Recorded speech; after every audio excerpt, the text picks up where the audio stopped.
Oke, assalamualaikum warahmatullahi wabarakatuh. Selamat siang anak-anakku semuanya yang ada di rumah, baik kelas 7 maupun kelas 9.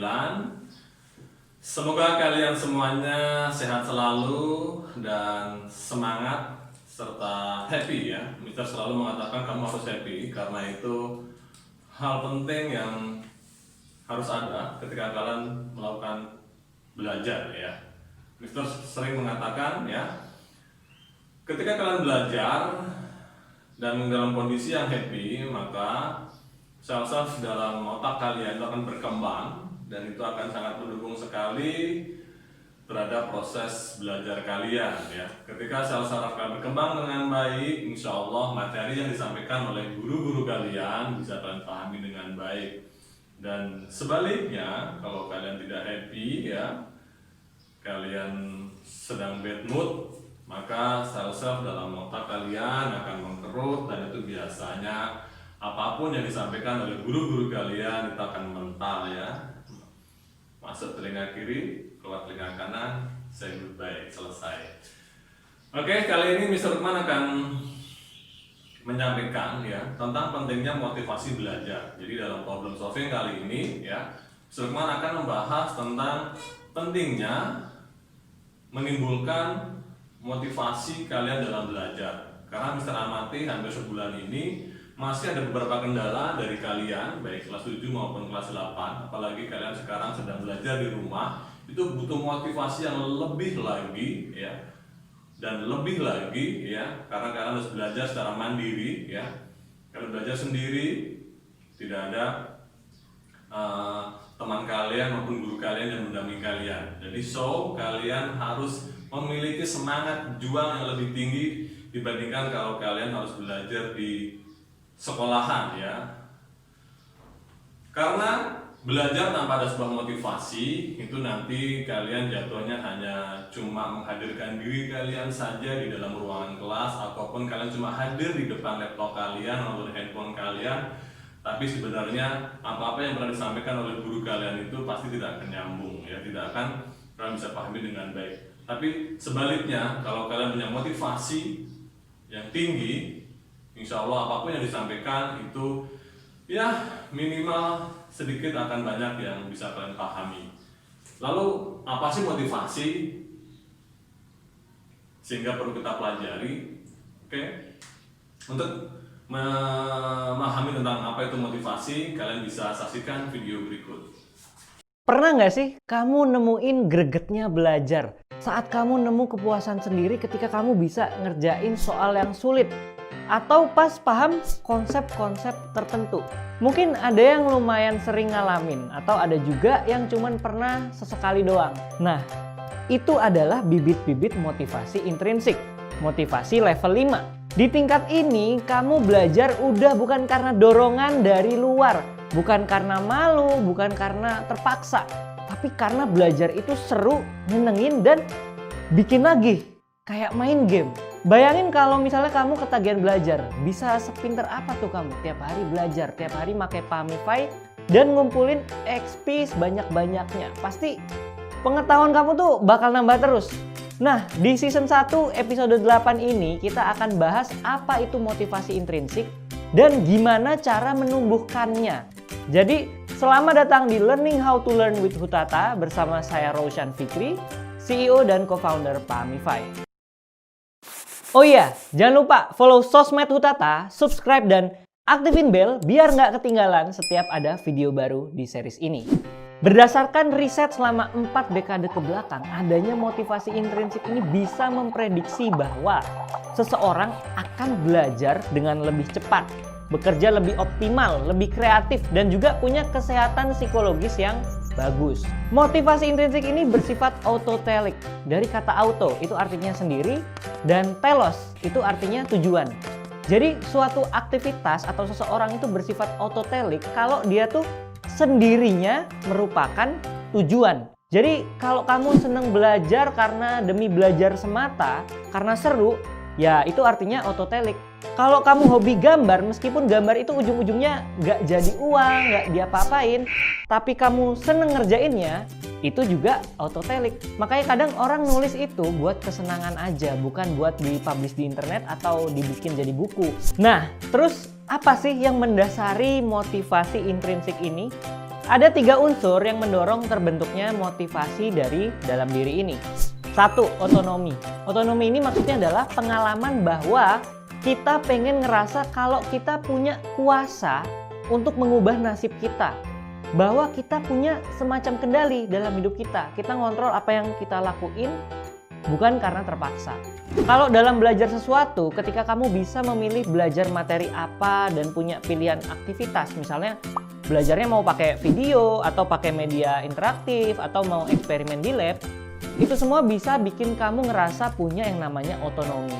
Jadi penting buat kamu untuk membuat belajar itu jadi aktivitas yang emang pengen kamu lakuin, bukan karena terpaksa. Jadi kuncinya ya harus tahu apa pentingnya belajar suatu materi buat diri kamu sendiri.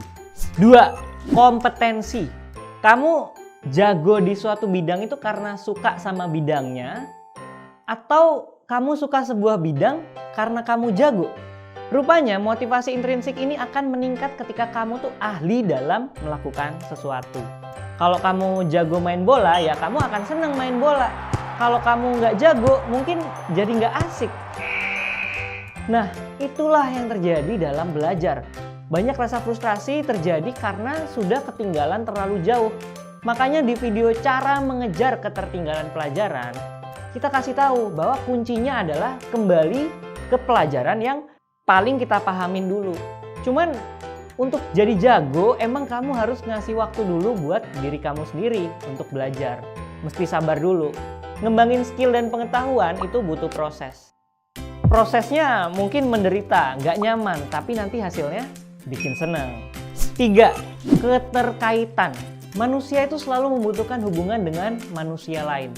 Kita butuh punya grup atau kelompok tempat kita tuh punya rasa memiliki. Sebenarnya motivasi intrinsik itu nggak harus ada unsur sosialnya.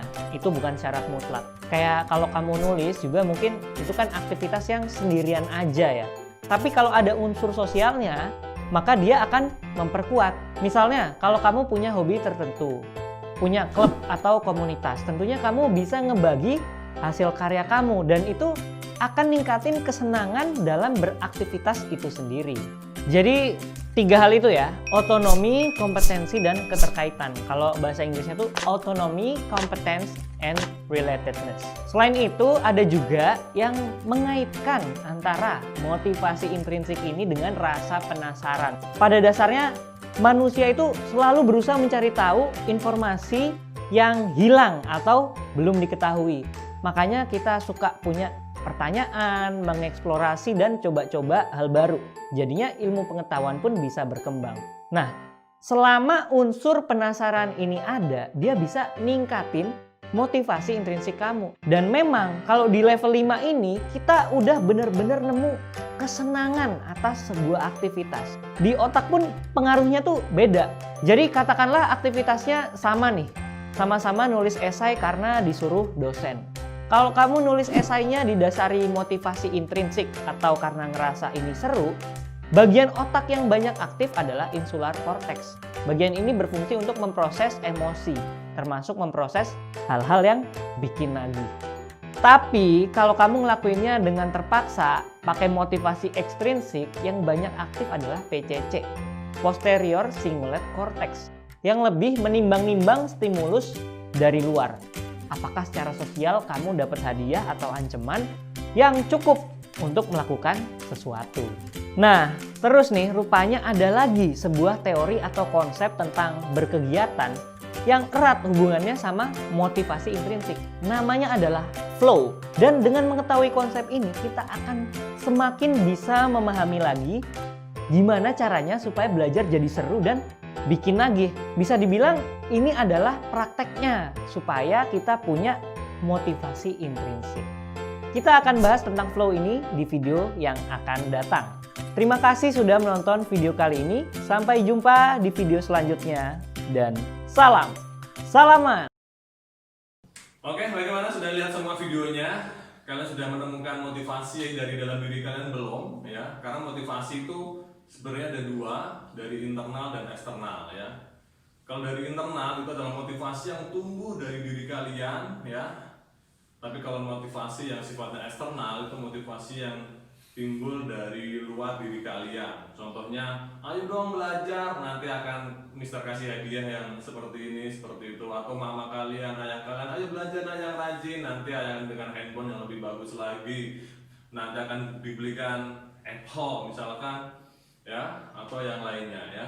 Tapi yang paling mendasar, motivasi itu harus muncul dari diri kalian ya, tidak terpengaruh oleh faktor lain ya. Kalau kalian motivasi banyak muncul dari faktor luar diri kalian, tapi ketika faktor-faktor itu tidak ada dalam diri kalian, nanti kalian akan mudah patah semangat ya. Tapi kalau motivasi itu muncul dalam diri kalian, insya Allah apapun yang terjadi di luar diri kalian, kalian bisa menghadapi dengan survive ya. Oke ya. Mulai hari ini ya, kita harus bisa membangun sebuah motivasi yang tinggi dalam diri kita. Satu hal yang sangat penting bahwa kita sebagai seorang muslim itu berkewajiban menuntut ilmu ya, dari kita lahir sampai kita meninggal dunia ya. Banyak hadis yang mengatakan bahwa dengan belajar itu kita bisa meraih derajat yang lebih tinggi ya. Orang yang berilmu itu memiliki derajat yang lebih tinggi dibandingkan orang-orang yang tidak berilmu ya. Bahkan Rasulullah pernah mengatakan ya, orang yang belajar itu nanti akan dimudahkan jalannya untuk menuju surga ya. Kurang apa lagi, banyak motivasi yang diberikan oleh agama kita Islam, baik Rasul kita ya sudah memberikan motivasi buat kita semuanya untuk selalu belajar dengan giat ya. Jangan sampai kita generasi Islam yang tidak memiliki pengetahuan sama sekali sehingga kita mudah dilakukan ya, atau direndahkan oleh pihak-pihak orang lain ya. Kita umat muslim harus cerdas, pintar, memiliki keimanan yang tinggi ya, sehingga kita menjadi generasi Islam yang luar biasa. Oke, sampai di sini untuk problem solving kali ini ya. Semoga materi kali ini tentang motivasi belajar bisa merubah ya diri kalian untuk lebih semangat lagi dalam menuntut ilmu ya. Oke, sampai ketemu untuk problem solving di minggu berikutnya.